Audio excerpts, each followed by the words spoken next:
भास्कर पोलच्या नुसार महाराष्ट्रामध्ये महायुती आणि महाविकास आघाडीत काटेकी टक्कर पाहायला मिळणार आहे। भास्करच्या पोलनुसार महाविकास आघाडीला 135 ते 150 जागा, तर इतरांना 20 ते 25 जागा मिळण्याचा अंदाज आहे। आपण बघतोय भास्कर पोल महायुती 125 ते 140 जागा आणि महाविकास आघाडीला 135 ते 150 जागा मिळतील। काटेकी टक्कर असेल, इतरांना 20 ते 25 जागा मिळण्याचा अंदाज आहे।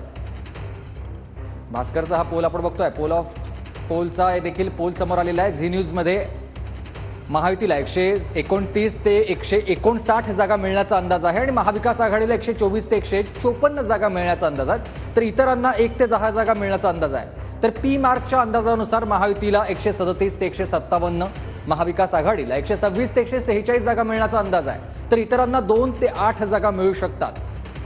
पोल ऑफ पोलमध्ये आपण बघतोय बहुमत 145 आणि अशा वेळेलाच TV9 रिपोर्टरमध्ये महायुती 129 ते 139 आहे, महाविकास आघाडी 136 ते 146 आहे आणि इतरांना 13 ते 23 जागा मिळतील।